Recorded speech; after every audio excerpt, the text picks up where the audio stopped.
हो चुके हैं और कल से सॉल्यूशन होना स्टार्ट हो जाएगा मॉक टेस्ट का। 3 मॉक टेस्ट आज मैंने आप लोगों को टेलीग्राम चैनल पे डाल दिए हैं।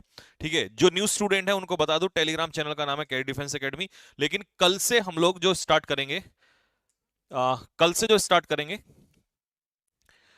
3 मॉक टेस्ट डाल दिए मैंने आप लोगों को, और सॉल्यूशन कैसे होगा उसके बारे में भी मैं आप लोगों को बताऊंगा। अभी थोड़ा सा 1 मिनट बस मैं आपका लूंगा, फिर उसके बाद हम क्लास स्टार्ट कर रहे हैं, क्योंकि काफी काम होता है हमारे पास। उससे भी पहले मैं सारे इंडियन कोस्ट गार्ड में सेलेक्टेड हुए बच्चों को बहुत बहुत बधाई दूंगा कि आपने फेज 1 पार कर लिया है। लेकिन अभी खुशी के लिए और थोड़ी सी चीजें मेहनत करना बाकी है। तो अभी फेज 2 है, काफी सारे स्टूडेंट्स का सिलेक्शन हो गया है। ठीक है, तो जिन बच्चों ने मेहनत की उनका रिजल्ट पॉजिटिवली आया है, जिन्होंने मेहनत की उनमें से कुछ का नहीं आया होगा, और जिन्होंने नहीं की तो उनका तो खैर आना ही नहीं होता है। तो ये हर बार का रहेगा, हर 4-6 महीने बाद एग्जाम आते रहेंगे। ठीक है, और रिजल्ट उन बच्चों का होता रहेगा जो वास्तव में डेडिकेटेडली मेहनत कर रहे हैं।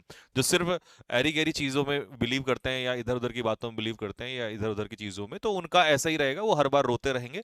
और अब नहीं तो एक समय पर आके रोना होगा ही। और मेहनत करने वाले स्टूडेंट्स का रिजल्ट हमेशा पॉजिटिवली आना है, ये सिलेक्टेड, ये गारंटीड है। ये आज नहीं तो कल, किसी ने आपने सुना होगा कि हार्डवर्क ऑलवेज पेज ऑफ, हमेशा रिजल्ट देता है, सूनर और लेटर। कभी कभी जल्दी हो जाता है, कभी कभी डिले हो जाता है, तो रिजल्ट आपको मिलेगा। तो इससे मैं सभी उन बच्चों को जो आगे के एग्जाम के लिए मेहनत कर रहे हैं, चाहे एनडीए की मेहनत कर रहे हो या सीडीएस के लिए आप मेहनत कर रहे हैं, चाहे आप एसएससी के लिए मेहनत कर रहे हैं, या आप एयरफोर्स का एग्जाम आने वाला है उसके लिए मेहनत कर रहे हैं, तो आप अपनी बातों में अपनी मेहनत में लगे रहिएगा, रिजल्ट आपको जरूर मिलेगा। ठीक है, क्योंकि आपकी मेहनत को कोई ना कोई जरूर देख रहा है, उसका रिजल्ट आपको मिलेगा। तो बहुत बहुत बधाई, और आगे के लिए आप लोग मेहनत करिएगा। ठीक है, तो सभी बच्चे जो हैं, हाँ नेवी का, सॉरी इंडियन कोस्ट गार्ड बोल दिया, सॉरी सॉरी सॉरी, नेवी का। ठीक है, वो लगभग लगभग सेम जैसा ही है, तो वो ही निकल गया मुंह से। तो नेवी वाले बच्चों को बोल रहा था, जो एसएसआर ऑब्लिक डबल ए, ठीक है, जो जिसका रिजल्ट अभी आया है। ठीक, तो स्टार्ट करते हैं। अच्छा, दूसरा बात, mock test. Mock test start हो चुके हैं। पहला मॉक टेस्ट आज मैंने किसका दिया था, कमेंट बॉक्स में लिख के बताओ फटाफट, किन किन एग्जाम के मॉक टेस्ट आज मिल गए हैं। और मैं ये जरूर चाहूंगा आपसे कि मॉक टेस्ट कैसे लगे आपको, मुझे बस ये बता दो फटाफट जल्दी से। एयरफोर्स का मॉक टेस्ट दिया था भाई साहब, जिस बच्चे ने नहीं किया ना, एक बार जाके देखना, दिल खुश हो जाएगा। और मैं नहीं बोलता, आज स्टूडेंट बोलेंगे।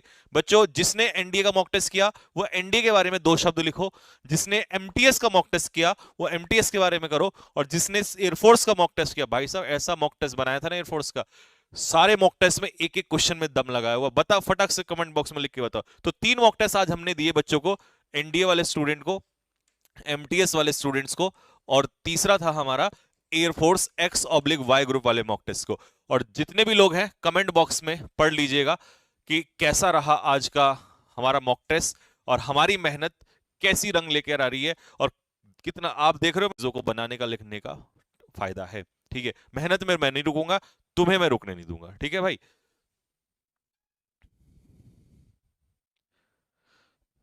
चलिए तो मैं पढ़ देता हूं एक बार हमारे बच्चे क्या दे रहे हैं, क्या बता रहे हैं कि आज के मॉक टेस्ट के बारे में क्या चीज है। तो कैसा रहा हमारा मॉक टेस्ट आज का। ठीक है, क्योंकि देखिए जब मेहनत करते हैं तो उसका रिजल्ट जो है वो मिलना चाहिए। ठीक है, कतई जहर बिल्कुल, है ना। एनडीए का मॉक टेस्ट, यस, एकदम पेपर वाली फील आई, कतई जहर, है ना। और मैंने इंडियन कोस्ट गार्ड में 15 में से 15 सही किए। जिम नहीं गए थे आज, नहीं मैं तो घर ही नहीं गया यार, आज तो मैं सुबह से ही बैठा हूं, लगा दिल गदगद हो गया। आंसर इसी वीडियो में कराएंगे, नहीं बेटा कल कराऊंगा, कल, कल। गजब था, तीनों किए, ओपी लेवल, और क्या था, चलो 180 प्लस बन रहे हैं, यानी कि एनडीए वाले, एनडीए वाला होगा ये, दिल गार्डन गार्डन। तो आप भी सभी लोग जाइएगा, मॉक टेस्ट करिएगा, वहां से निकालिएगा। आज पहले मॉक टेस्ट जो है, first mock test Telegram channel पर है, जिसका नाम है कैडेट डिफेंस एकेडमी का टेलीग्राम चैनल, वहां से तीनों निकाल लेंगे। लेकिन उसके बाद जो रेगुलर मॉक टेस्ट होंगे, वो रेगुलर मॉक टेस्ट आपको मिलेंगे कैडेट डिफेंस एकेडमी के एप्लीकेशन से, और एप्लीकेशन से आप उनको डाउनलोड करोगे और मेरे साथ उनको सॉल्यूशन करोगे। मजा तभी आने वाला है जब खुद से सॉल्व करोगे। एक बच्चे का कमेंट मुझे बहुत अच्छा लगा, ये कौन बच्चा है, गॉड ब्लेस यू मेरे बच्चे। ठीक है, तो ऐसे बच्चे, मतलब ऐसे बच्चों को देख के ना बहुत मेहनत करने का मन करता है। उसने कहा सर मैंने तीनों कर लिए। यार ये बंदा ना, मतलब ये जो भी होगा अल्टीमेट, क्योंकि उसका मतलब समझ रहे हो, भले ही चाहे वो एयरफोर्स का बच्चा है, बट अगर उसने एनडीए का मॉक टेस्ट भी लगा लिया, समझ रहे हो उसका एयरफोर्स में कितना खतरनाक तैयारी होगी, क्योंकि एनडीए का मॉक टेस्ट का लेवल ही बहुत अप है। और मैंने जानबूझकर अप रखा है उसका, अभी तो और लेवल बढ़ाऊंगा, क्योंकि जितना टफ प्रैक्टिस करोगे, जितना अच्छा लेवल करोगे, एग्जाम में उससे कम ही आएगा। ठीक है, अब अगर सपोज करो एमटीएस का बच्चा है, उसने एनडी का मॉक टेस्ट लगा लिया, तो भाई साहब उसका लेवल देखो कहां जाएगा। ठीक है, या अगर वो एयरफोर्स का बच्चा है, उसने एमटीएस के 25 क्वेश्चन लगा लिए, तो उसका लेवल बढ़ेगा। तो ऐसे स्टूडेंट्स अगर मिल जाएं, तो ऐसे स्टूडेंट्स मिलने के लिए, फिर मिलने वाले को, वो हमारे जैसा धनी अध्यापक, उससे अच्छा कोई नहीं हो सकता, हमसे बेहतर टीचर मुझे नहीं लगता उसके लिए कोई भी और हो सकता है। ठीक है, तो थैंक यू, मतलब आप बहुत सारा प्यार, और ऐसे ही मैं अपनी तरफ से मेहनत करता रहूंगा, आप लोग जरूर करते रहिएगा, और रिजल्ट बताएगा कि हमने क्या मेहनत की है। ठीक है, तो पहला क्वेश्चन है हमारा, आज सेट नंबर 15 है वोकैबुलरी का। पहला क्वेश्चन आपके सामने है, पहला वर्ड है, क्या है वर्ड देखो, हुडविंक। हुडविंक का पार्ट ऑफ स्पीच क्या है, वर्ब। मीनिंग क्या होता है इसका, जब हम किसी को हुडविंक करते हैं तो धोखा देना होता है किसी को। ठीक है, तो पहला वर्ड है इसका ब्लफ। ब्लफ मास्टर आपने सुनी होगी, एक मूवी का नाम है। बैम्बुजल का मतलब है किसी को धोखा देना ही होता है। डिसीव, ये आप सभी को पता है, डिसीव मतलब धोखा देना। ड्यूप का मतलब होता है चीट करना किसी को, और डिल्यूड का मतलब भी किसी को चीट करना ही होता है। स्विंडल का मतलब भी किसी का बेवकूफ बनाना होता है, और मिसलीड तो मतलब मिसगाइड करना, मतलब किसी को धोखा देना होता है। ठीक है बच्चों, तो ये हो गए आपके सारे पार्ट, सॉरी सारे वर्ड आपके इसमें आ गए। सेंटेंस क्या है, हिपोक्रेट्स क्या होते हैं, ढोंगी पाखंडी लोग होते हैं। तो मैं इसका मीनिंग लिख देता हूं हिपोक्रेट का। हिपोक्रेट होते हैं बेईमान लोग, यानी कि डिसऑनेस्ट लोग, फ्रॉड लोग। तो ऐसे लोग can not hoodwink people for long. ठीक है, लोगों को ज्यादा, फॉर लॉन्ग का मतलब है लंबे समय तक, लोगों को हुडविंक नहीं कर सकते, मतलब लोगों को धोखा नहीं दे सकते ऐसे लोग। चारों ऑप्शन में से मुझे सिनोनियम बताइए फटाफट जल्दी से। एनडीए के मॉक टेस्ट के लिए सब्सक्रिप्शन लेना पड़ेगा? नहीं बच्चे, नहीं लेना पड़ेगा। मैं आपको बता दूं, ये बिल्कुल mock test free of cost है, कोई पेमेंट आपको नहीं करना है। मॉक टेस्ट की सीरीज बिल्कुल फ्री है, सिर्फ पेड में सिर्फ कोर्स है, सिलेबस है, वो भी यूट्यूब पे लाइव फ्री चलता है। बाकी उसके अलावा अगर आप वीडियोस को देखना चाहते हो, मतलब रिकॉर्डेड एंड नोट्स वगैरह, तो वो भी 499 में केवल आपको एप्लीकेशन में मिलेगा। बाकी मॉक टेस्ट एंड ऑल मैंने फ्री किया हुआ है आप लोगों को। हर बच्चे को लगभग लगभग पूरी कोशिश ये है कि जितना मैक्सिमम हो सकता है वो किया जा रहा है। ठीक है, चलिए, तो इसका आंसर होगा हैगल। यार कान के नीचे लगाऊंगा मैं अभी तुम लोगों के, हैगल हो सकता है इसका आंसर। कितनी बार पढ़ाया हुआ है तुम लोगों को, रिवीजन तुम करते नहीं हो। हैगल का मतलब होता है बार्गेन, मोल भाव करना। कहीं जाते हो तो वो क्या कहता है दुकानदार, stop haggling, no bargaining here. Haggle का मतलब होता है मोल भाव करना, लिखो हिंदी में मोल भाव करना। इसका आंसर होता है डिडल। डिडल का मतलब होता है मोल भाव करना, सॉरी धोखा देना किसी को, चीट करना किसी के साथ, फ्रॉड करना, डिडल होता है इसका सिनोनियम। हैम्पर का मतलब होता है रुकावट डालना, किसी चीज में रुकावट डालना, यानी कि ऑब्स्ट्रक्ट करना। क्या करना बच्चों, ऑब्स्ट्रक्ट करना। ऑब्स्ट्रक्ट मतलब किसी काम में रुकावट डालना या इंपीड करना। क्या करना मेरे बच्चे, इंपीड करना। ठीक है, किसी चीज को इंपीड करना मतलब रुकावट डालना किसी चीज में। अच्छा, डिडल इसका आंसर हो जाएगा। हस्बैंड का मतलब क्या होता है, तो मैं आपको बता दूं यहां पर। ठीक है, एक थोड़ा सा इसमें लिख देता हूं कि हस्बैंड की जब हम बात करते हैं ना मेरे प्यारे बच्चे, तो हस्बैंड को दो तरीके से इस्तेमाल किया जाता है। इसे कहते हैं वोकैबुलरी का प्रॉपर यूज, ना कि रटना। ठीक है, रटने में और सीखने में बहुत फर्क है।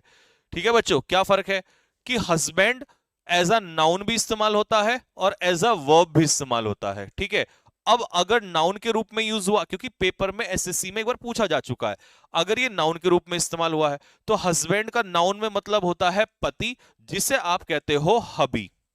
समझ में आ गई बात। लेकिन हस्बैंड वर्ब में इसका मतलब होता है यूटिलाइज, किसी चीज का अच्छे से क्या करना, यूटिलाइज करना या उपयोग में लाना। अब मान लो मैंने एक सेंटेंस बनाया that please husband your resources well, अपने रिसोर्सेज को अच्छे से हस्बैंड कर लो। इसका मतलब अपने रिसोर्सेज को क्या बना लो, पति थोड़ी बना लो। Use your money, husband your money well, अपने पैसे को अच्छे से क्या कर लो, तो इसका मतलब यूटिलाइज कर लो। तो होपफुली आपको दोनों बातें हस्बैंड की समझ में आई होंगी। कमेंट बॉक्स में लिख के बताइए। हाँ सही कह रहा है, हस्बैंड का वैसे भी यूटिलाइज ही होता है। ठीक है, तो हस्बैंड के दोनों मीनिंग आपको आ गए, नाउन में भी और वर्ब में भी। अगर आपको ये बात समझ में आ गई है तो फटाफट लिखो कि सर यस हमें क्लियर हो गया है। तो मैंने पूरा एक्सप्लेनेशन आपको यहां पर दे दिया है, चारों वोकैबुलरी का भी और ये ऑप्शंस का भी। ठीक है, चलिए नेक्स्ट, अगला क्वेश्चन ये आ गया आपका। नेक्स्ट क्वेश्चन, नेक्स्ट वर्ड है आपका इनस्क्रूटेबल। क्या है सर इनस्क्रूटेबल का मतलब?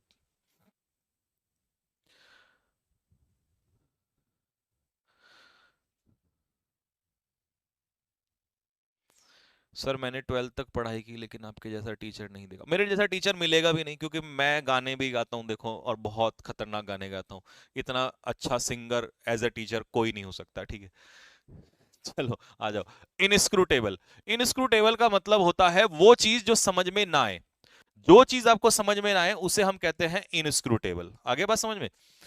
ठीक है, इसका पार्ट ऑफ एबल लगा है तो पार्ट ऑफ स्पीच इसका क्या हो जाएगा? एडजेक्टिव हो जाएगा। अब जो चीज समझ में नहीं आती है वो एक तरीके से पहेली जैसी होती है, तो एनिग्मा से बना है एनिग्मेटिक। एनिग्मा होता है पहेली। ठीक है, इम्पेनिट्रेबल मतलब एक्चुअल में इम्पेनिट्रेबल का एक मतलब तो ये होता है कि जिससे भेदा ना जा सके, जिसके आर पार ना जाया जा सके। लेकिन अगर कोई चीज इम्पेनिट्रेबल है और पैसेज को इम्पेनिट्रेबल है तो मतलब लगभग लगभग वो आपकी समझ से बाहर है। मिस्टीरियस वही होता है रहस्य से भरा हुआ जो आपके समझ में नहीं आएगा, नहीं आएगा। अनइंटेलिजिबल कोई चीज अगर है तो इसका मतलब आप उसे समझ नहीं सकते हो, वो आपके बॉक्स से बाहर है। एब्स्ट्रूज का मतलब ही होता है डिफिकल्ट टू अंडरस्टैंड। मान लो कोई पैराग्राफ है, कोई पैसेज है, कोई क्लोज टेस्ट है, S1 S6 है, अगर वो एब्स्ट्रूज लग रहा है आपको तो आपकी समझ से बिल्कुल बाहर है, आप उसे नहीं समझ सकते। ठीक है, जैसे ये देखो, ये बंदा न्यूज़पेपर पढ़ रहा है बट इसकी समझ से बिल्कुल बाहर है। ठीक है, the law of nature, nature का जो लॉ है, नियम है, ठीक है, इज इनस्क्रूटेबल। कोई नहीं समझ पाया कब भूकंप आ जाए, कब तूफान आ जाए, कब मौसम कैसा हो जाए, कोई आज तक इसको नहीं समझ पाया। साइंटिस्ट कितना भी मर्जी क्लेम कर लें लेकिन वो भी नहीं समझ पाए हैं इसको। तो इसका सिनोनियम क्या होगा, मुझे फटाफट जल्दी से कमेंट बॉक्स में लिख के बताओ बहुत तेजी के साथ, क्या इसका आंसर होगा? हाँ जी, मेरी फर्स्ट क्लास है, बैकलॉग कैसे कवर करूं? देखो बच्चे, बैकलॉग के लिए आपको सिलेबस बाय करना पड़ेगा एप्लीकेशन पे, और बहुत ही नॉमिनल चार्ज से चार्जेस हैं, 499 का चार्जेस है। आपको जाना है कैडेट डिफेंस एकेडमी का एप्लीकेशन डाउनलोड करना है, वहां पे इंग्लिश स्पेशल का बैच होगा, और उससे जाके आपको सारी वीडियोस दी हुई हैं। तो आप डेली का 2 वीडियो, मतलब एक तो जो लाइव चलती है ये, और एक पीछे की, ऐसा नहीं कि एक दिन में सारी, एक दिन में सारी नहीं हो पाएंगी। ठीक है, तो उस तरीके से कवर करना। ठीक, नेक्स्ट, तो इसका आंसर बताओ जल्दी से क्या होगा? इसका आंसर होगा बच्चों इनकॉम्प्रिहेंसिबल। कॉम्प्रीहेंसिबल अगर कोई चीज है तो वो समझ में आती है, और इनकॉम्प्रिहेंसिबल है तो वो समझ से बाहर है। इनॉक्कस का मतलब क्या होता है? जो चीज इनॉक्कस होती है इसका मतलब उसका कोई नुकसान नहीं होता, आप उसे क्या कह देंगे? हार्मलेस, मतलब जिसका कोई नुकसान ना हो। इनऑर्डिनेट का मतलब होता है अत्यधिक, जिसे हम क्या कह सकते हैं? एक्सेसिव, आवश्यकता से अधिक। और इंस्यूलर माइंड के लोग कैसे होते हैं? नैरो माइंडेड होते हैं। कैसे होते हैं भाई? नैरो माइंडेड पीपल होते हैं, नैरो माइंडेड। ठीक है जी, इंस्यूलर पीपल कैसे होते हैं? नैरो माइंडेड होते हैं, छोटे विचारों वाले लोग होते हैं, या इन्हीं को मायोपिक भी कहते हैं, मायोपिक। ठीक है, मायोपिक कह सकते हैं इसको।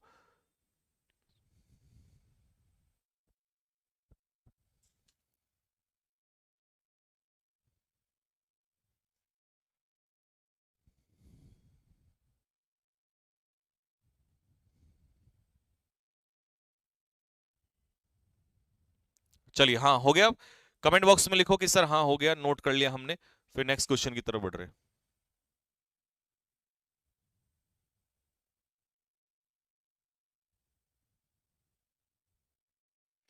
सब्जेक्ट ऑफ एग्रीमेंट के बाद ट्रांसफॉर्मेशन ऑफ सेंटेंस यूज बिल्कुल करा दूंगा, 2 क्लास में ट्रांसफॉर्मेशन ऑफ सेंटेंस हो जाएगा। आर्मी क्लर्क में मुझे पता है क्वेश्चन आता है। सब्जेक्ट ऑफ एग्रीमेंट चल रहा है मॉर्निंग में, उसके बाद आपको ये वाले चैप्टर करा देंगे, बहुत छोटा सा है। चलिए, क्वेश्चन नंबर 3, मॉडिकम। भैया इसमें क्या छिपे हुए हैं? हमारे मोदी जी छिपे हुए हैं। खैर इसे मोदी मत पढ़ना। मॉडिकम, मॉडिकम का पार्ट ऑफ स्पीच क्या होता है? नाउन। जब छोटी सी मात्रा में कोई चीज हो, स्मॉल अमाउंट में, तो उसे कहते हैं मॉडिकम। तो ट्रिफल का मतलब ही यही होता है, बहुत ही कम अमाउंट, इतना जितना कि उसे नकार दिया जाए, अनइंपॉर्टेंट। ठीक है, मॉर्सल भी यही होता है, छोटा सा निवाला होता है, तो बहुत ही कम अमाउंट होता है। और ऑन्स, ऑन्स आपने सुना होगा, मैथमेटिक्स में यूज होता है, तो वो भी बहुत ही कम मात्रा होती है, ठीक है। There is no modicum of truth in her statement, उसके स्टेटमेंट में इतना सा भी सच नहीं है, इतना सा भी नहीं है, इतना सा भी। तो मॉडिकम है ना, आगे समझ में, थोड़ा सा, बहुत ही ना के बराबर, बहुत ही कम, ठीक। तो अब मुझे बताओ इसके चारों ऑप्शन क्या होंगे, फटाफट जल्दी से। चार ऑप्शन में से कौन सा इसका आंसर होगा? एप्लीकेशन का नाम क्या है? एप्लीकेशन का नाम है cadet defence academy, cadets defence academy.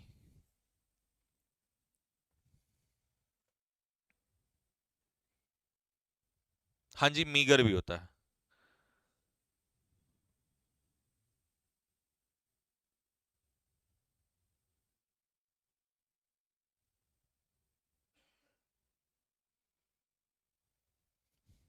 चलो, तो इसका आंसर क्या हो जाएगा बच्चों? आयोटा इसका आंसर हो जाएगा। आयोटा का मतलब होता है, आयोटा आपने मैथ्स में पढ़ा होगा, आई फॉर आयोटा, इतना होता है कि उसे नेग्लिजिबल मान लेते हैं, बहुत ही कम।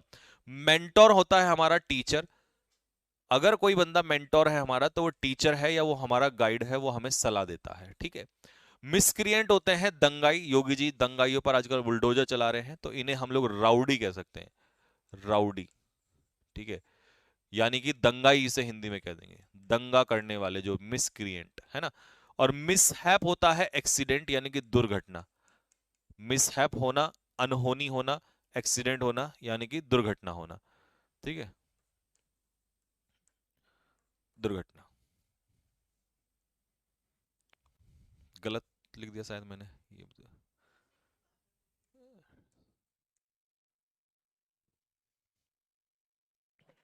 अब भी गलत है ये, अब ठीक है, चलो।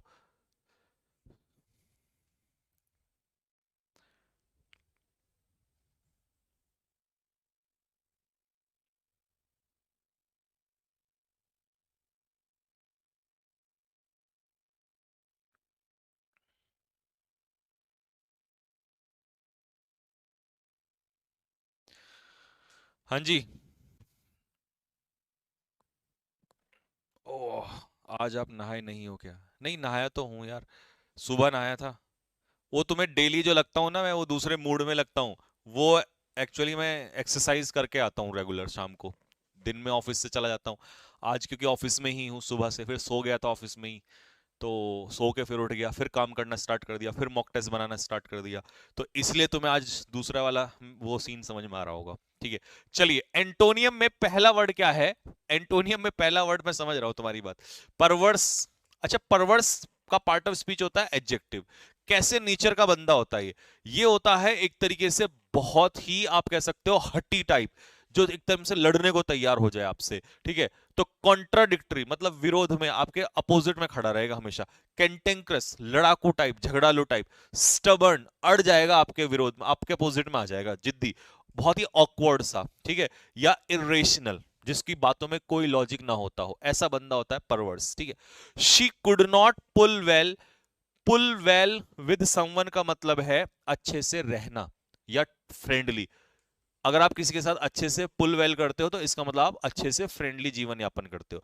विद हर हस्बैंड, वो अपने पति के साथ अच्छा रिलेशन नहीं बना पाई, because of her perverse nature. कई महिलाओं का नेचर बड़ा परवर्स टाइप का होता है, कई पुरुषों का भी होता है, ठीक है। तो इस वजह से वो अपने हस्बैंड के साथ अच्छा रिलेशन नहीं बना पाई। तो इसका एंटोनियम क्या होगा, वो आपको मुझे बताना है, ठीक है।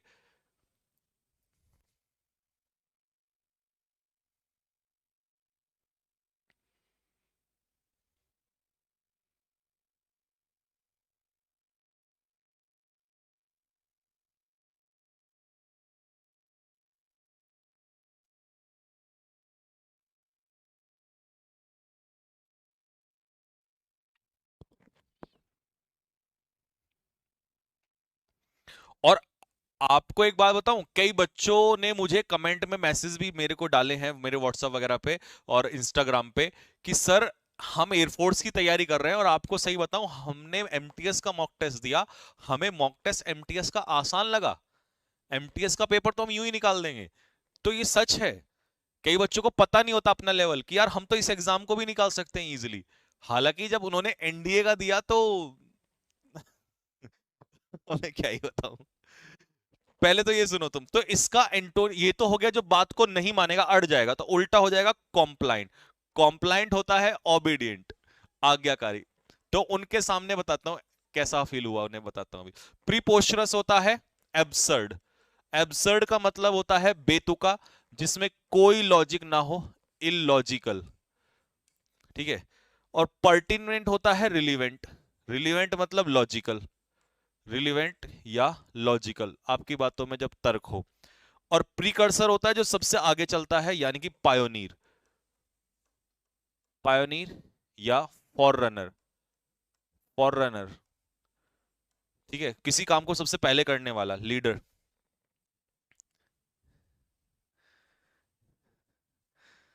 हाँ जी। तो क्या कह रहा था मैं, आप कमेंट में लिखे होता कि सर हाँ हमने लिख लिया, फिर मैं अगले क्वेश्चन पे तब चलूंगा, तो तब तक बताता हूं मैं। तो एनडीए वाले बच्चों, अब पता है कई बच्चे थे जिन्होंने एमटीएस का पेपर दिया, तो एमटीएस की तैयारी कर रहे हैं, तो गलती से वो एनडीए वाले पे चले गए। एनडीए वाले पे जाने के बाद जो उनके सांसें फूली हैं, तो उन्होंने कहा ऐसा एक वचन लिखा, सर ऐसा फील हुआ मुझे कि जैसे वो एक मूवी थी राजपाल यादव की, और उसमें वो कहता है ना कि शीतल से कौन लड़ेगा। तो तो वो कहता है राजपाल यादव, मैं लड़ूंगा शीतल से। तो वो अंदर जाता है, तो फिर शीतल आती है अंदर से, तो उसे सोचता है लड़की होगी, फिर वो एक लंबा हट्टा कट्टा सा बहुत ही खतरनाक सा प्राणी आता है, तो वो कहता है कि शीतल से बताओ कहाँ लड़ना है, तो वो कहता है भाई यही शीतल है। तो तो वो कहता है कि ये तो धोखा है। तो ऐसा ही हुआ उनके साथ कि नाला कह के नहर में कुदा दिया हमको, वो वाली एक और वो मेम्स भी तो था, वो कौन सा था। तो उनके साथ बिल्कुल ऐसा ही हुआ कि नहीं। तो एनडीए का जो मॉक टेस्ट था, एनडीए का जो पेपर था, वो उनको बिल्कुल शीतल के जैसा लगा। मुझे काफी हंसी आई, यार उस बच्चे ने सही बताया बिल्कुल कि सर ऐसा ऐसा हुआ कि हम तो जोश जोश में चले गए एकदम से वहां पे। लेकिन एमटीएस वालों ने वो वाला पेपर किया, एयरफोर्स का, वो उनका बहुत अच्छा था। तो वहां से काफी देखो सीखने तो एनडीए से ही मिलेगा, बट थोड़ा सा क्योंकि लेवल अप हो जाता। अच्छा मैं सॉल्व कराऊंगा तो मजा आएगा, जब मैं सॉल्व कराऊंगा तो मजा आएगा काफी।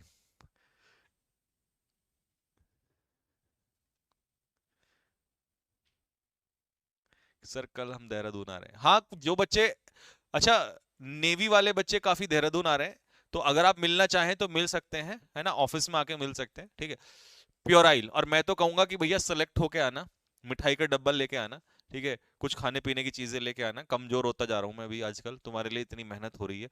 प्योराइल क्या होता है, जो लोग प्योराइल होते हैं वो कमजोर दिमाग के होते हैं, ठीक है, जैसे ये देखो ये हरकतें कर रहा है, ठीक है, ये छोटू। तो प्योराइल का पार्ट ऑफ स्पीच है एजेक्टिव।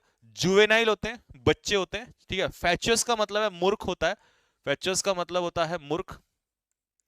इमेच्योर होते हैं, फुलिश होते हैं वो लोग।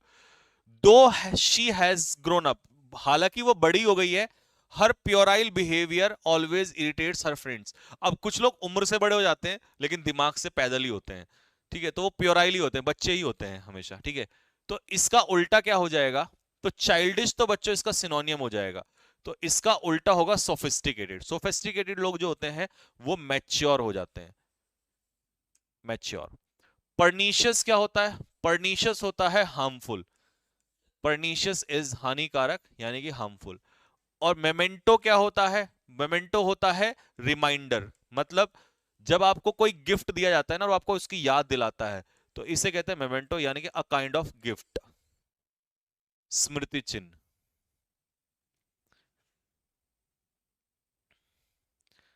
बेटा कंप्लेंट नहीं था यार, ये कॉम्प्लाइंट था। देखो ये COMPLI, कॉम्प्लाइंट, कंप्लेंट तो शिकायत हो जाती है, ये कॉम्प्लाइंट है। कॉम्प्लाइंट का मतलब होता है आज्ञा मानने वाला, ओबीडियंट। वो कंप्लेंट अलग चीज होती है, शिकायत।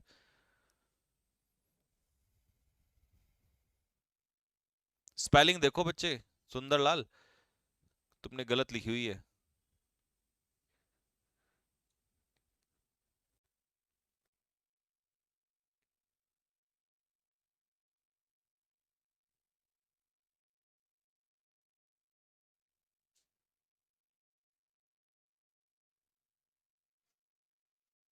हाँ भाई, जब नोट कर लें तो मुझे बता देना।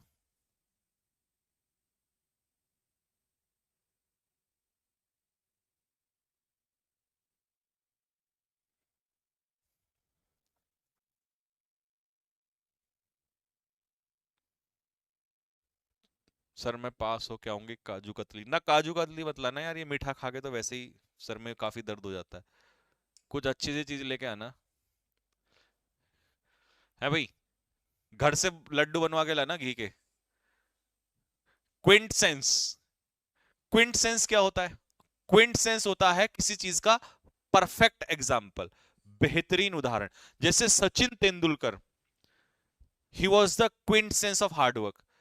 Mahendra Singh Dhoni, he was the quintessence of calmness, हमेशा बंदा शांत रहता था। तो नाउन इसका पार्ट ऑफ स्पीच होता है। पैरागन, हवाई चप्पल आपने सुना होगा, परफेक्शन का बेहतरीन उदाहरण होती है। आइडियल, जो बंदा आइडियल होता है उसे भी क्विंटेंस कहते हैं। प्रोटोटाइप मतलब किसी चीज का एकदम परफेक्ट एग्जांपल, और एपिटोम भी यही होता है, perfect example of something. Everybody admire sir, हर कोई उस लड़की को एडमायर करता है क्योंकि she is the quintessence of benevolence. अब बेनीवोलेंस क्या होता है? चैरिटी। क्योंकि वो एक तरीके से बेनीवोलेंस का बेहतरीन उदाहरण है। जैसे Ratan Tata is the quintessence of charity, ठीक है, ही डज चैरिटी, वो हमेशा चैरिटी करते हैं। तो इसका एंटोनियम क्या होगा? एंटोनियम बच्चों गलती से इसके ऑप्शन में नहीं दिया है, ठीक है, तो सॉरी फॉर दैट, इसमें केवल सिनोनियम ही लिखा है। तो डी इसका आंसर हो जाएगा, बट ये सिनोनियम लिख लेना, एंटोनियम नहीं है। ठीक है, लेथार्जी क्या होता है? आलस्य, लेजीनेस। क्विसलिंग होता है देशद्रोही, ट्रेटर, ठीक है, यानी कि धोखेबाज, डिसलॉयल, जो धोखा दे दे। और क्वेर क्या होता है? स्ट्रेंज, जो बंदा स्ट्रेंज होता है, अजीब सा होता है, उसे कहते हैं क्वेर।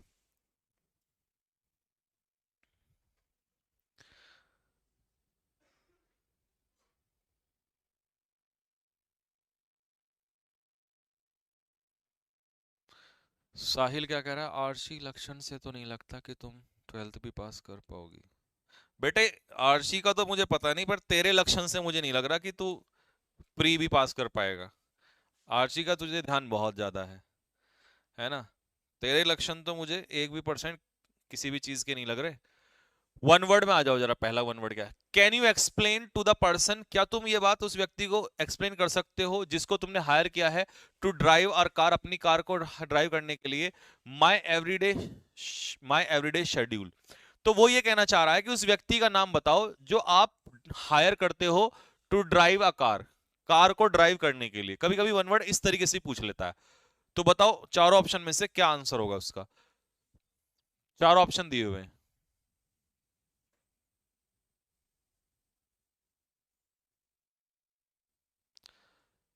आफ्ताब क्या कह रहा है? सर आपकी वजह से आज मेरा सीआरपीएफ एएसआई में कितना क्या कर रहा है, 25 में 24 करके आया हूँ।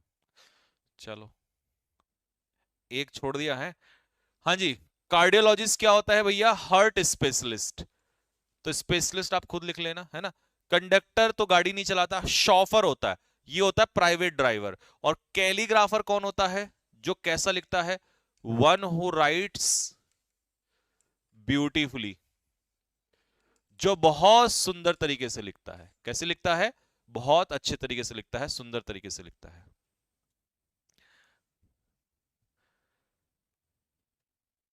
मेरा सिलेक्शन हो गया तो मैं आपको अपने हाथ से चिली पनीर बना के खिलाऊंगा।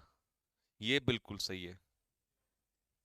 Next, a person who withdraws from the world to live in seclusion and often in solitude. एक ऐसा बंदा जो सन्यास ले लेता है और दुनिया से दूर रहने लगता है। तो सन्यासी उसको पूछ रहा है कि उसके लिए कौन सा वर्ड लगाओगे इसमें? बताओ फटाफट, चार वर्ड दिए हैं इसको, आप इसने आपको। मॉक टेस्ट कहाँ होते हैं? इतनी देर से मैं क्या बता रहा हूँ, मॉक टेस्ट कहाँ होते हैं? है भाई, कहाँ लगता है, कहाँ होते हैं मॉक टेस्ट? इतनी देर से बोल रहा हूँ मैं मॉक टेस्ट।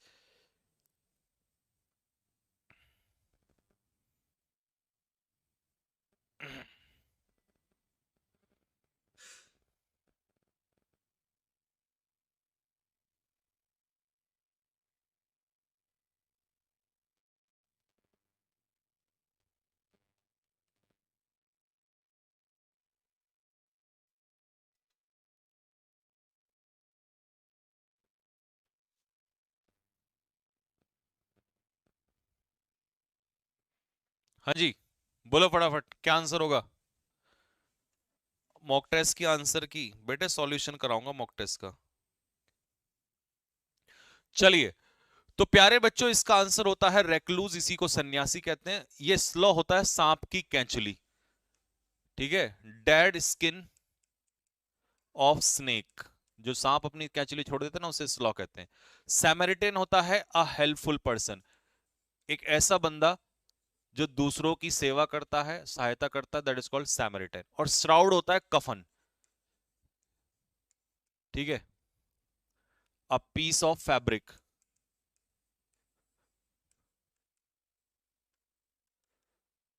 ठीक है, to cover a dead body.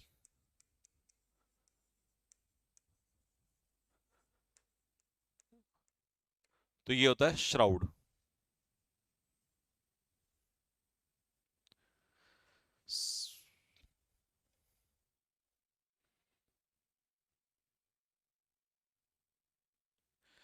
Sir आपका पेड बैच कैसे ज्वाइन करें? बेटे मैंने अभी बताया था, मैं वीडियो के लास्ट में बताऊंगा अब जरा आपको।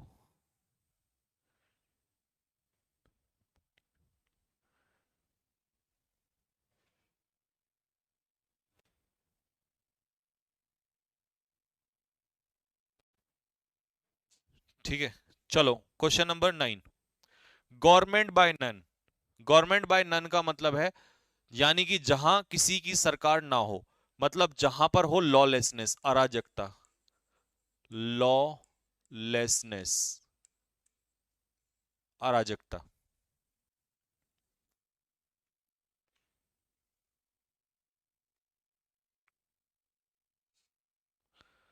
तो क्या आंसर होगा बताओ जल्दी। ऑटोक्रेसी होता है by single person, government by single person, ठीक है। ओलिगार्ची होता है गवर्नमेंट बाय अ फ्यू, कुछ लोगों के द्वारा, एक समूह के द्वारा सरकार चलाया जाना। और मोनार्की क्या होता है?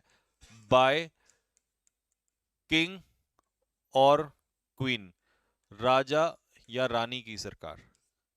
तो इसका आंसर क्या हो जाएगा? Anarchy, lawless. Next, by one person, ठीक है। अ रैपिड और सडन राइज, किसी चीज में अचानक से एकदम से बहुत तेजी आ जाना, यानी कि अचानक से एकदम से रैपिड राइज, समझ समझ में आ रहा? रैपिड या सडन राइज मतलब अचानक से किसी चीज का बढ़ना, बहुत तेजी से बढ़ना।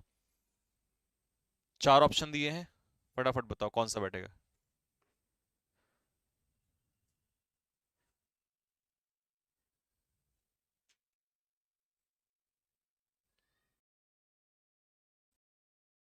पर्सन, ठीक है। अ रैपिड और सडन राइज, किसी चीज में अचानक से एकदम से बहुत तेजी आ जाना, यानी कि अचानक से एकदम से रैपिड राइज, समझ समझ में आ रहा? रैपिड या सडन राइज मतलब अचानक से किसी चीज का बढ़ना, बहुत तेजी से बढ़ना। चार ऑप्शन दिए हैं, फटाफट बताओ कौन सा बैठेगा।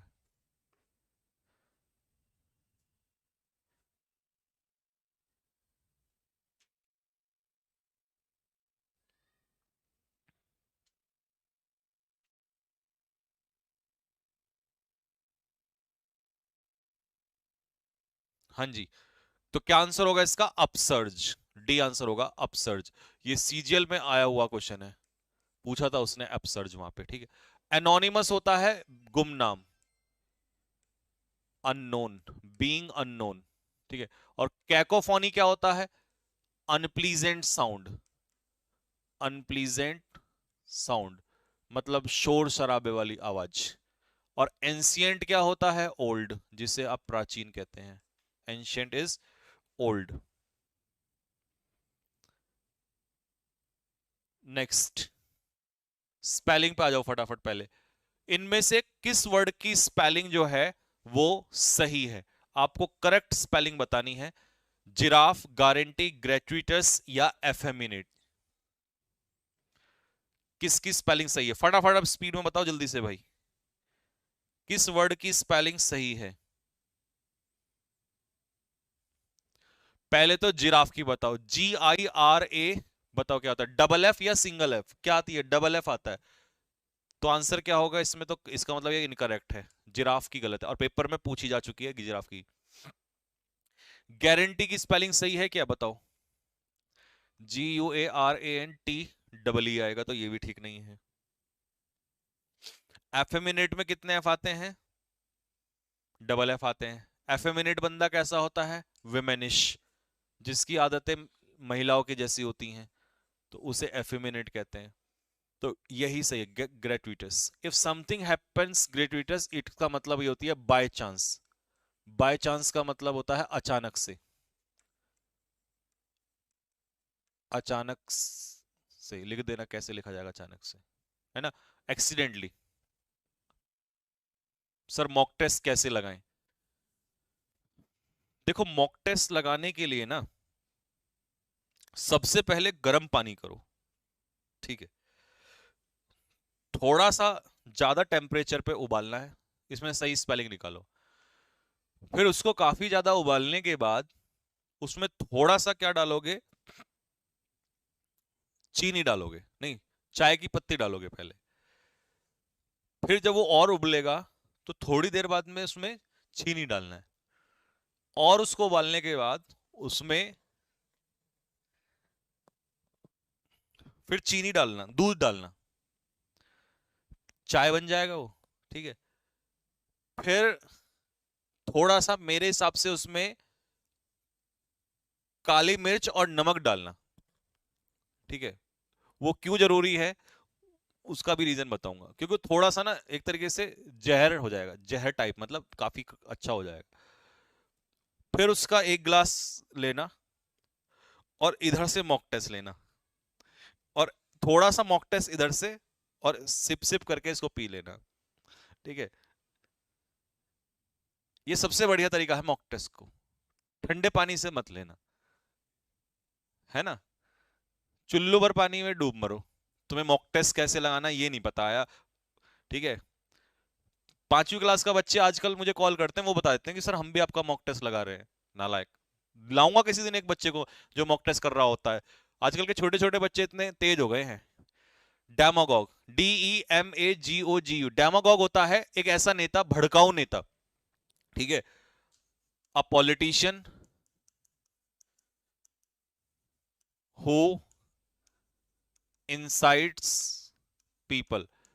और निकालना है तुम्हें एग्जाम, 60 लाख, 50 लाख, 15 लाख, 4 लाख, ऐसे लोग फॉर्म भरते हैं अलग अलग एग्जाम में, और तुम्हें लगता है कि तुम्हारा एग्जाम ऐसे निकल जाएगा इन हरकतों से? चलो, एब्रेसिव का सही स्पेलिंग बताओ जल्दी से, क्या होगा?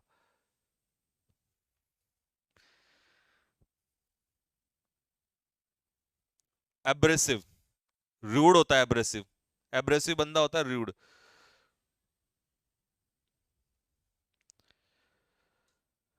हाँ जी, एब्रेसिव सरफेस। बताओ जल्दी से, what is abrasive? Rough. Hmm. Abrasive होता है रफ, खुरदरा। सही स्पेलिंग बोलो जल्दी से। ABRASIVE, डबल बी नहीं आएगा बेटा, सिंगल भी आएगा। एब्रेसिव का मतलब होता है रफ, खुरदरा, रफ, ठीक है? और नमक स्वाद अनुसार ही डालना उसमें, कभी ज्यादा कर लो नहीं तो पचेगा नहीं मॉक टेस्ट। और जिनको गैस होता है पेट में, वो थोड़ा सा क्या क्या डालोगे उसके लिए? पूछ लेना पंसारी के यहाँ पे जाके कि क्या डालूं, मेरे को ऐसी दिक्कत आती है। पचेगा नहीं तुमसे mock test. Leniently, LENIENTLY, leniently की यही सही स्पेलिंग है। और एनडीए वाला तो खा ही मत लेना, ठीक है? अच्छा, LENIENTLY तो बोल, अच्छा, वाई पहले आ गया उल्टा। LENIENTLY, अच्छा उल्टा ही ध्यान दे रखा है, ए होगा लीनियंटली। ये ध्यान रखना है, ऐसे गलती हो जाती है वहां पे, ठीक है? एल पहले, वाई बाद में। इनमें से किसकी स्पेलिंग जो है वो गलत है? इनकरेक्ट स्पेलिंग बताओ, किसकी स्पेलिंग जो है वो गलत है?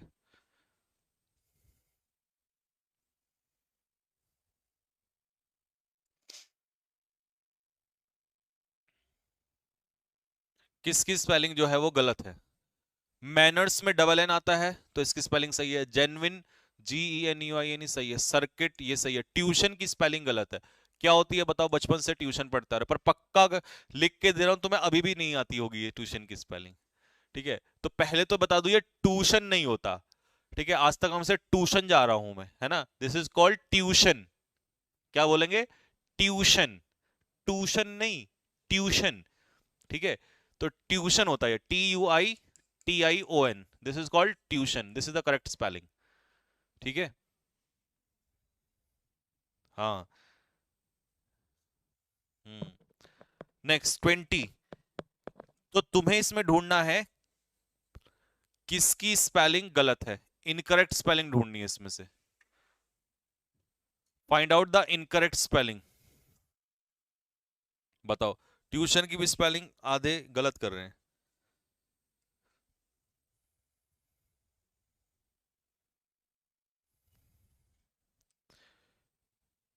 बताओ कौन सी स्पेलिंग गलत है। देखो, प्रोग्रेस की स्पेलिंग बिल्कुल सही है, मिस्ट्री रहस्य की सही है, पिलग्रिम, पिलग्रिम होते हैं तीर्थयात्री, ठीक है, रिलीजियस ट्रेवलर, तीर्थयात्री होते हैं। तो प्रिपेयर की गलत है। क्या होती है प्रिपेयर की? प्रिपेयर की स्पेलिंग है डी।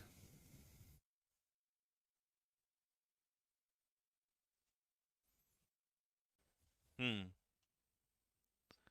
ओके, चलो यहां आ जाओ जरा फटाफट। To move heaven and earth, जब आप किसी चीज को पाने के लिए हर जगह घूम आते हो, स्वर्ग हो या पृथ्वी हो या कहीं भी, आप हर जगह उसके लिए प्रयास करते हो, तो यू मूव हेवन एंड अर्थ।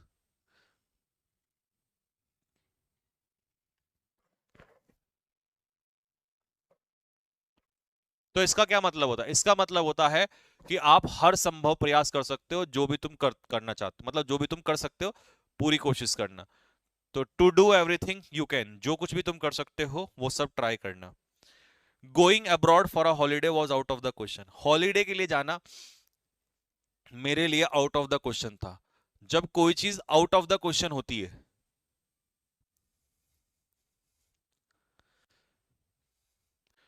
हाँ जी, जब कोई चीज आउट ऑफ द क्वेश्चन होती है, इसका मतलब वो क्या होती है? इम्पॉसिबल होती है, असंभव होती है, उसको करना पॉसिबल नहीं है। हेल्टर स्केल्टर, जैसे ही उस मस्जिद के बराबर में ब्लास्ट हुआ, वैसे ही वहां पर क्या मच गई? अफरा तफरी मच गई। तो अफरा तफरी को कहते हैं हेल्टर स्केल्टर। अब अफरा तफरी आपने हिंदी में सुना होगा, इसका इंग्लिश में मतलब होता है डिसऑर्डरली हेस्ट, मतलब सब कुछ अस्त व्यस्त हो जाना। क्या हो जाना? सब कुछ अस्त व्यस्त हो जाना, डिसऑर्डर्ड वे में हो जाना। ठीक है, मैं आपके लिए घी लेके आऊंगा दिस, ये बंदा जो है ना, इसने मेरे दिल पे चोट मारी बिल्कुल। ठीक है, इसने की है मोहब्बत वाली बात। To hit the bull's eye, bull की, सांड की आंख पे निशाना लगाना, मतलब चिड़िया की आंख पे लगा लो, बात एक ही है। तो इसका मतलब होता है to find the exact truth, exact चीज को हिट करना, जो बिल्कुल सही चीज है, मतलब प्रॉपर चीज है, उसको वहीं पर जाकर चोट मारना, उसी चीज को पकड़ना, एग्जैक्ट चीज को हिट करना, दिस इज कॉल्ड बुल आई को हिट करना। चलिए, तो ये क्वेश्चंस हो चुके हैं, आपका वोकैबुलरी सेशन हो चुका है। अब आएंगे हम असली मुद्दे पर, और मुद्दा है यहां पर सबसे खतरनाक। और आज एनडीए वालों को ना बड़ा मजा आया होगा PQRS सॉल्व करने में। क्यों? क्योंकि रोजाना प्रैक्टिस कर रहे हैं, ऐसे ही मजा आएगा सबको, क्योंकि ये हर एग्जाम में आते हैं।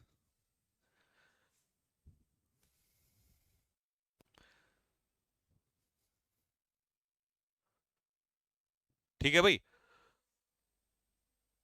5 अप्रैल तक कराऊंगा मैं बस ये, 5 अप्रैल के बाद सीधा क्लोज टेस्ट पे जंप कर दूंगा, क्योंकि 13 तो हो चुकी हैं डीपीपी, और कितनी हो जाएंगी? लगभग लगभग 7-8 और हो जाएंगी, तो 20 डीपीपी लगभग लगभग हो जाएंगी हमारी। और फिर उसके बाद दे दूंगा आपको प्रैक्टिस के लिए क्वेश्चन, जिनको मैं एप्लीकेशन पे सॉल्व करा दूंगा एक बार। ठीक है, तो लगभग लगभग आपका हो जाएगा, फिर क्लोज टेस्ट आपको मैं सॉल्व करा दूंगा उससे पहले।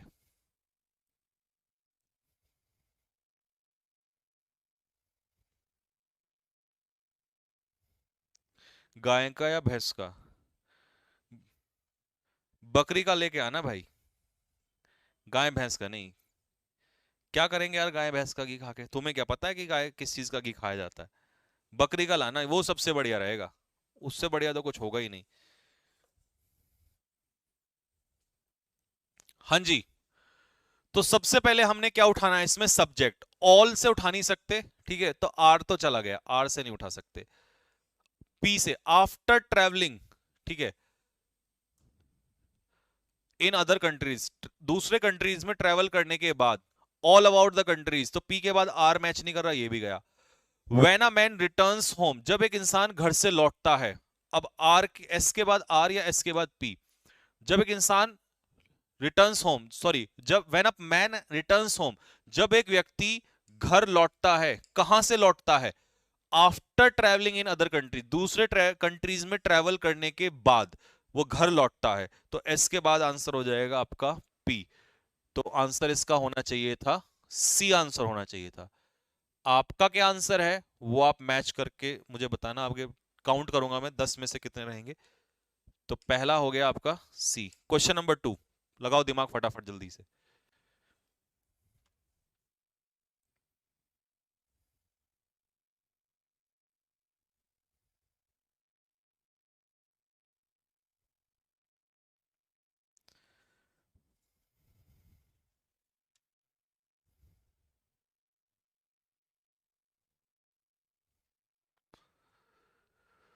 हाँ जी, तो ये स्ट्राइक जो है, हड़ताल, ये फिक्स, अबे तेरी तू कहां जा रहा है भाई,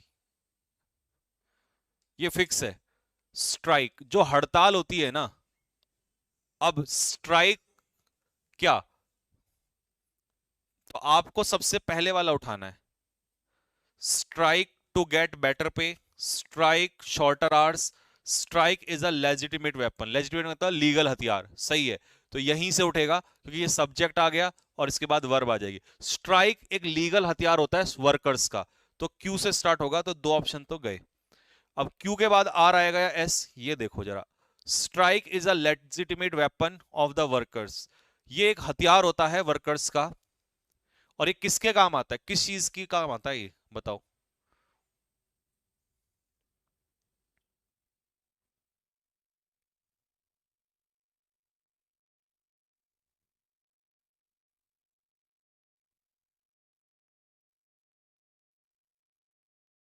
हम्म, देखो एक चीज मुझे और भी समझ में आ रही है, मैंने यहां से क्या पढ़ा, when all the other method, जब बाकी सारे मेथड जो होते हैं, अब ये प्लूरल हो गया, सारे मेथड्स क्या हो जाते हैं, हैव फेल्ड, वो फेल हो जाते हैं, तो प्लूरल के अकॉर्डिंग प्लूरल वर्ब, तो पी लास्ट में आएगा, तो क्यू से स्टार्ट होगा, पी लास्ट में आ जाएगा, तो ए आंसर होना चाहिए।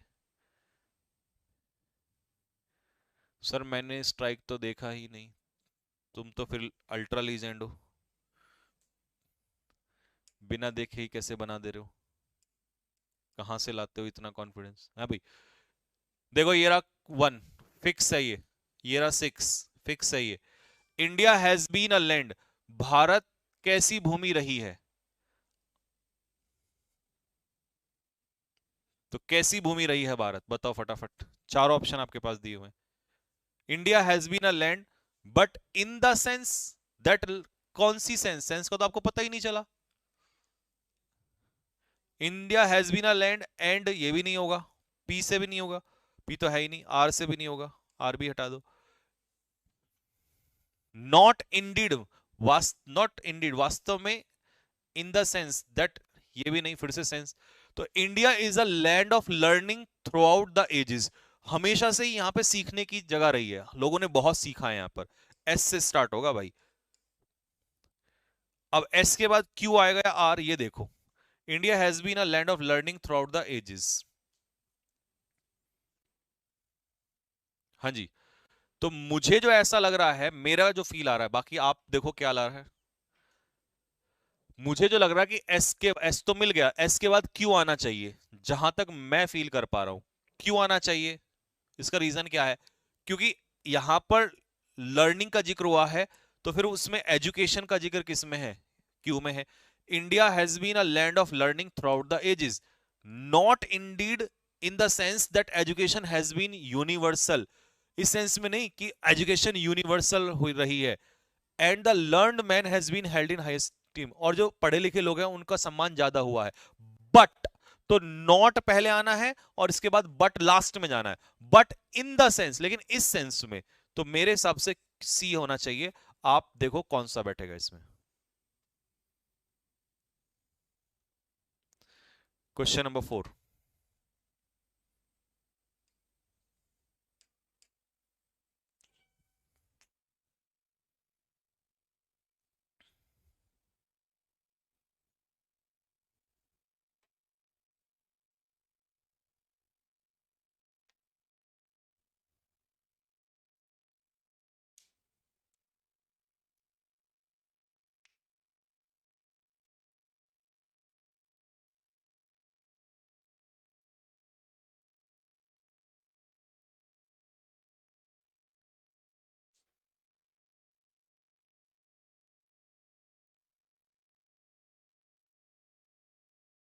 हाँ जी, बोलिए नेक्स्ट क्वेश्चन। देखो, शी हैज अंडरस्टूड, उसने ये बात समझ ली थी। क्या समझ ली थी? शी हैज अंडरस्टूड, क्या बात समझ ली थी उसने?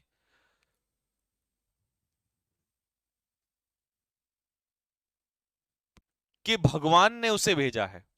बट आर से ऑप्शन ही नहीं है, आर से तो ऑप्शन ही नहीं है, तो आर से तुम स्टार्ट नहीं करोगे।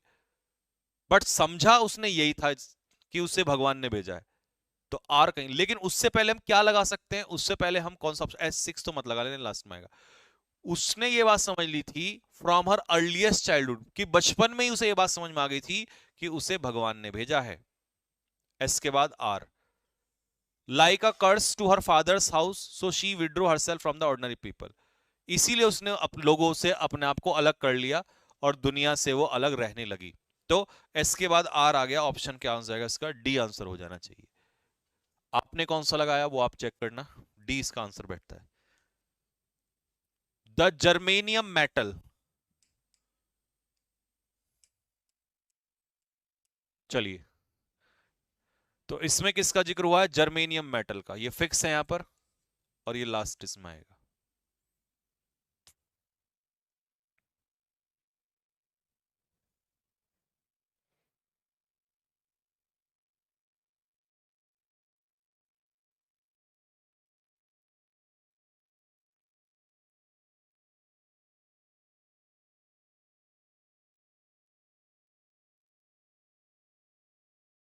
हाँ भाई, देखो, जर्मेनियम मेटल,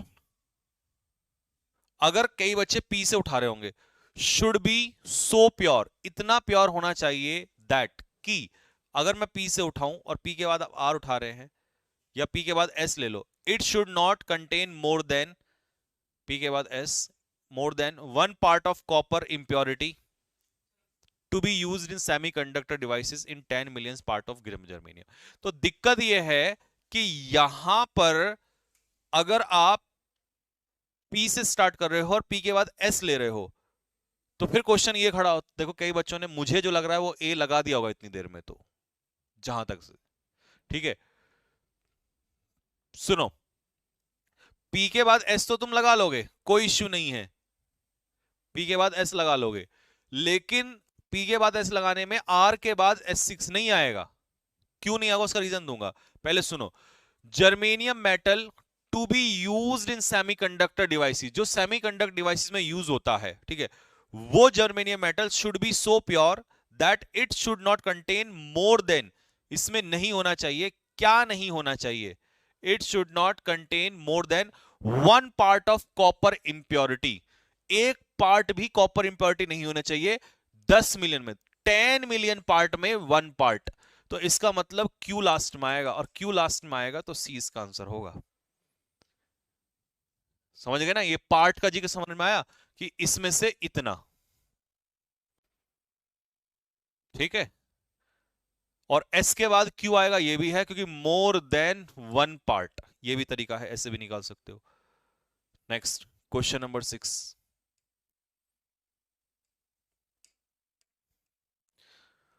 पानी देना यार।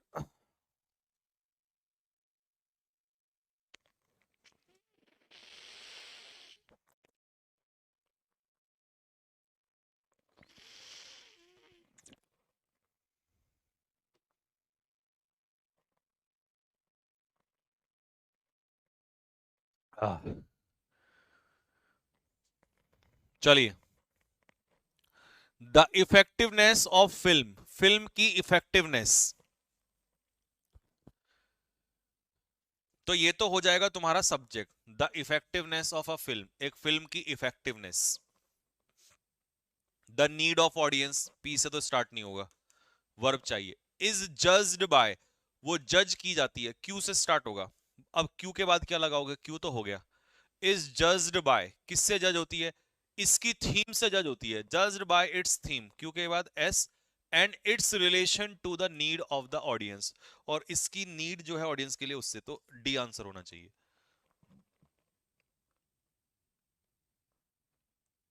सी नहीं बेटे, सी नहीं, सी जिसका है वो गलत है। Next, question number 7। सी अगर तुमने लगाया तो उसमें सी ऑप्शन गलत है, सी नहीं होगा इसका आंसर।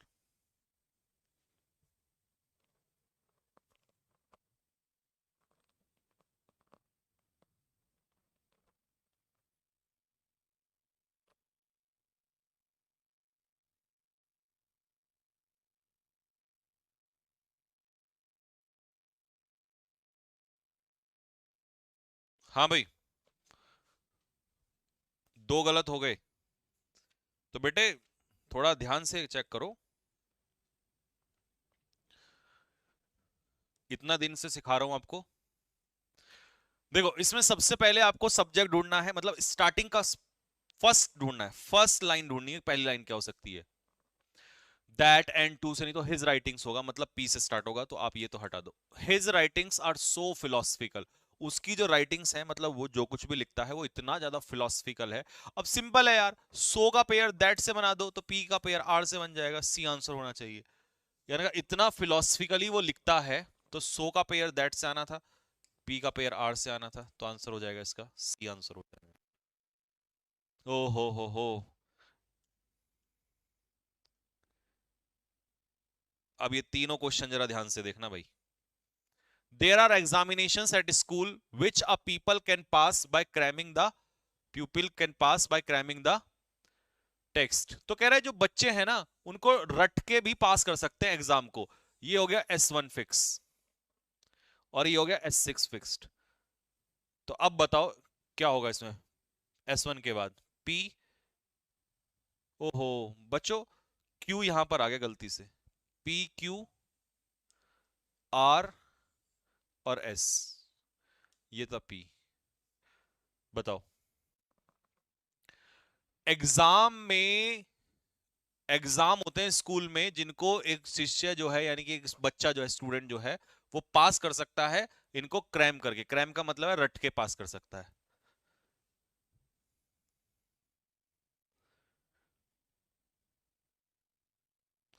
राइट साइड नहीं दिख रहा है, तो थोड़ा सा छोटा कर देता हूं,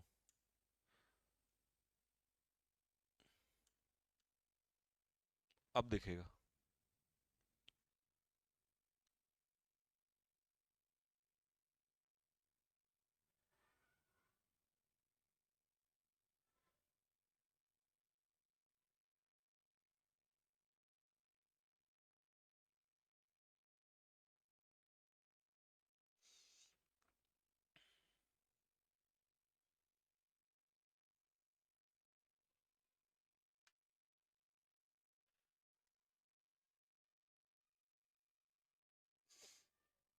हाँ जी,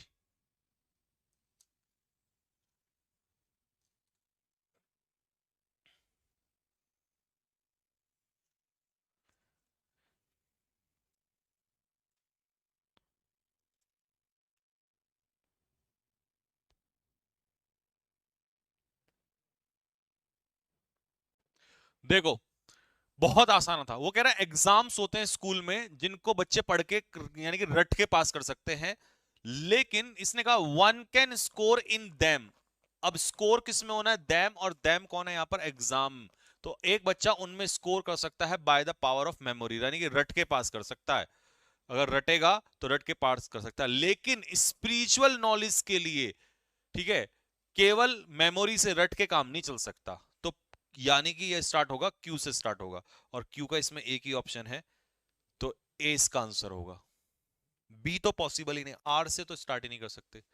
कॉम्पिटेंट गुरु तो बाद की बात है, पहले ये दैम कौन है, दैम तो ये एग्जाम है ना, तो क्यू से स्टार्ट होगा, तो इसीलिए इसका आंसर ए हो जाएगा। ये मुझे पता है कई लोगों का गलत हुआ होगा, लेकिन कईयों ने अच्छा भी इसको सही भी किया होगा।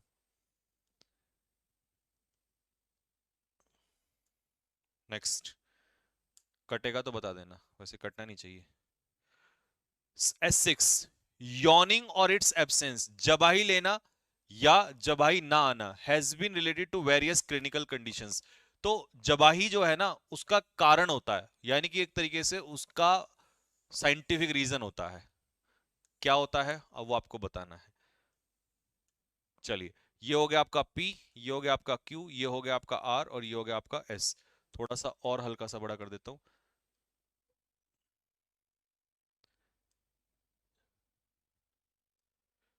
चलो,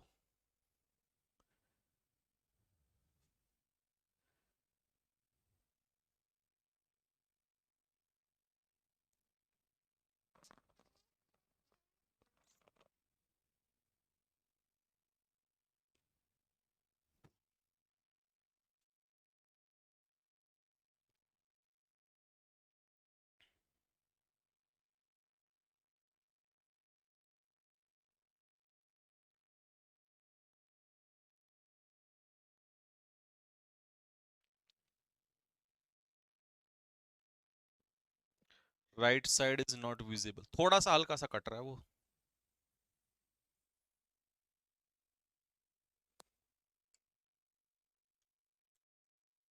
देखो,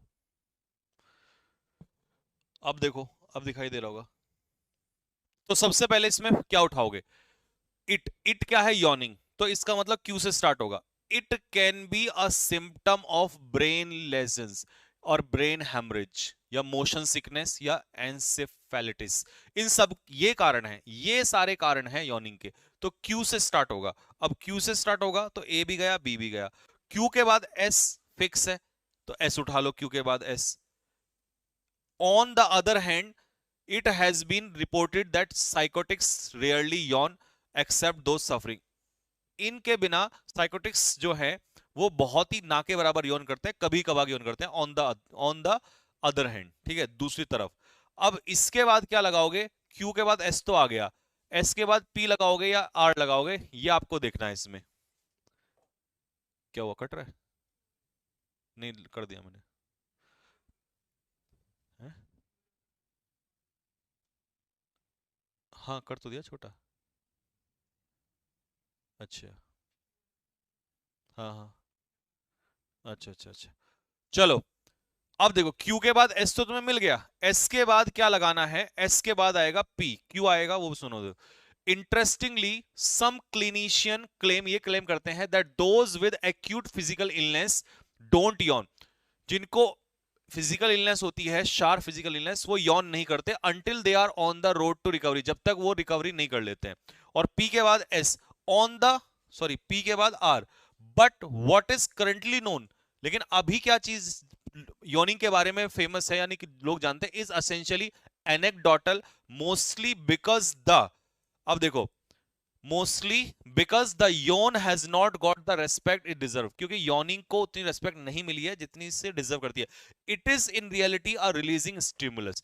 तो देखो, यहां पर उसने योनिंग के बारे में पॉजिटिव साइन दिया है कि एक्चुअल में इसको एक तरीके से रेस्पेक्ट मिलनी चाहिए। It is in reality a releasing stimulus, ये एक तरीके से रिलीजिंग स्टिमुलस है। तो लास्ट में आर आएगा, क्योंकि आर के बाद ही S6 जुड़ेगा। तो क्यू से स्टार्ट किया, लास्ट में आर आ जाएगा, तो इसका आंसर होना था सी। तो यहां उसने इसके अप्रिशिएशन किया है कि भाई अच्छी चीज है ये तो, लेकिन लोग भले ही गलत समझते हो, बट ये सही है। और इसी को इसने कर दिया कि वास्तव में यॉर्निंग जो है वो एक तरीके से रिलीजिंग स्टिमुलस है। पहले सही किया था, हाँ, तो गलत कर दिया आपने बाद में, तो सी इसका आंसर होगा। और लास्ट क्वेश्चन है वीनस के बारे में। ये तो हिस्टोरिक, ज्योग्राफी जिसने पढ़ी है वो बच्चा ठीक कर देगा इसको। लगाओ। The path of Venus lies inside the path of earth. Venus का जो पाथ है वो किसके अंदर लाई करता है? अर्थ के अंदर लाई करता है। तो ये हो गया आपका S1 फिक्स, S6 लास्ट में, P Q R और S।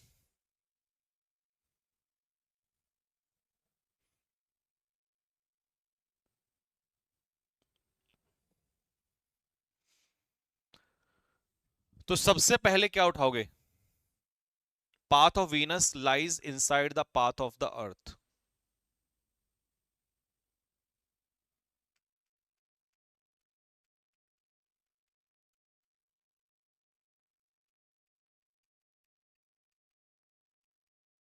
मेरे को एक हिंट मिल गया और मैं इस हिंट से क्वेश्चन को निकाल दूंगा। आई डोंट नो आपको ये हिंट मिला कि नहीं मिला।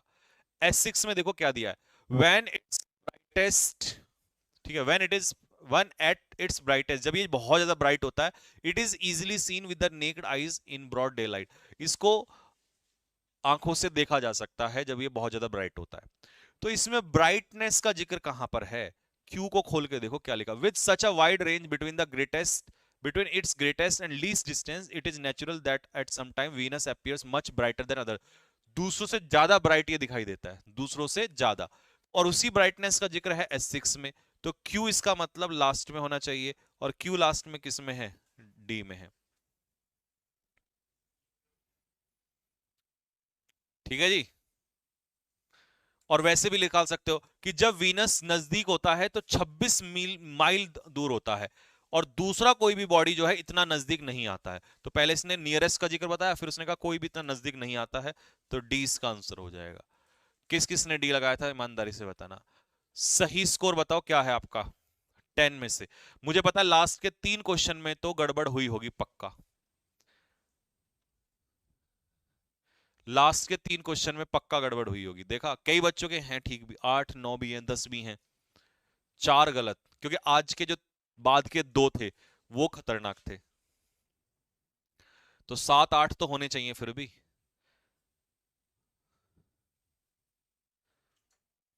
प्रशांत 8, इसका मतलब स्कोर काफी बच्चों का ठीक है।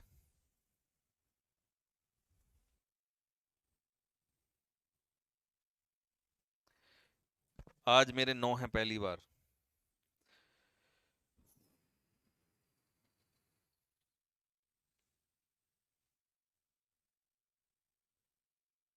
चलिए, तो प्यारे बच्चों अभी टाइम वेस्ट नहीं करते हैं, मैं सीधा आपको काम की बात बताता हूं।